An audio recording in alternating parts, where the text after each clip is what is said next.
Ready થઈને આવી ગયા હતા અને અમે પણ રેડી થઈને પહોંચી ગયા. આ છે અમારા નવા મંદિરમાં બેસ.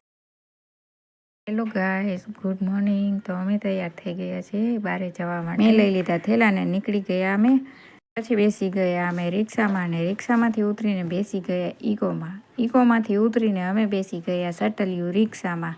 રિક્ષામાં બેઠા બેઠા બહારનું વાતાવરણ જોતા હતા. કેટલા મસ્તીના ગામડાના વાતાવરણ છે અને ઝાડવા છે. પછી પહોંચી ગયા અમે ઘરે. ઘરે પહોંચીને જોયું તો ઘરના દરવાજા બંધ અને ઘરે કોઈ હતું નહીં. તો અમે ખોલી લીધા ઘરના દરવાજા અને ઘરમાં ઘૂસી ગયા.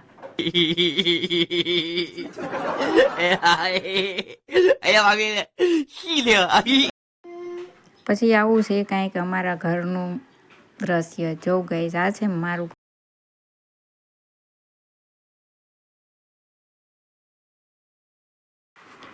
પછી ઘર જોતા જોતા મળી ગઈ આ એક વસ્તુ, દાલ ચૂરી.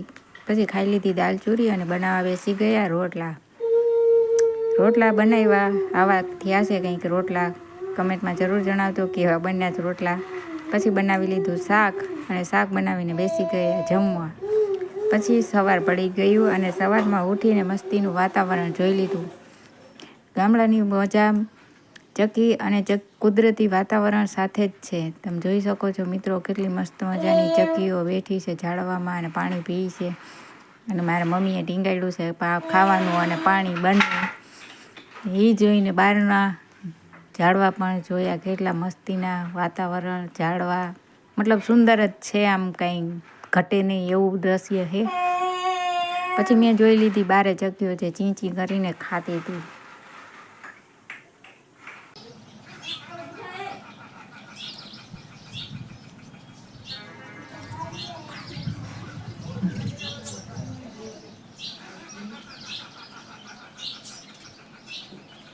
થોડીક વાર ચકીઓને જોઈ બેઠા બેઠા જે ખાતી હતી. પછી હું ચડી ગઈ છત ઉપર.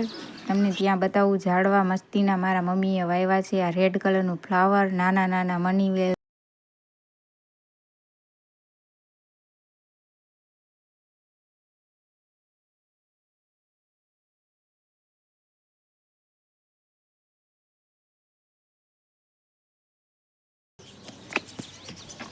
બધી પગથિયા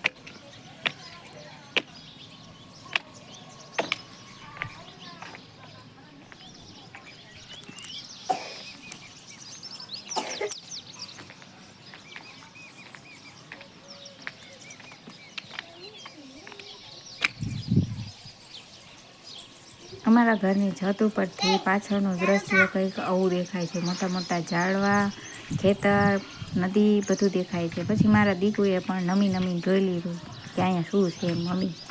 પછી અમે થઈ ગયા રેડી અમારે જ્યાં જવાનું હતું એના માટે. તો અમે નીકળી ગયા, હું અને મારી મમ્મી, રામાપીરના દર્શન કરવા માટે.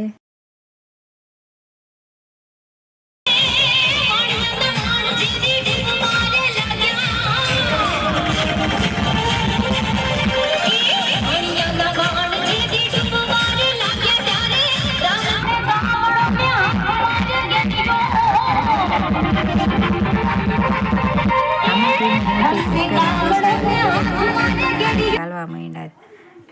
આખા ગામમાં અમારે આંટો મારવાનો હતો એટલે બધા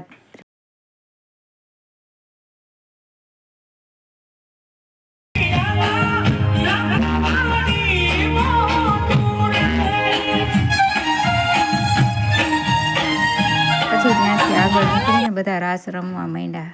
બધા રમતા હતા પણ હું નહોતી રમતી કેમ કે આપણી તબિયત થોડીક ખરાબ હતી. તમને અવાજ ઉપરથી જ લાગતું હશે કે આજ તબિયત થોડીક મારી મોરી જ છે.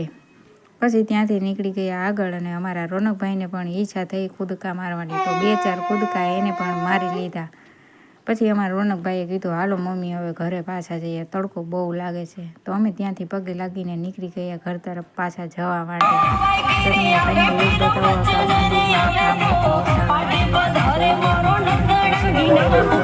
વિડીયો સારો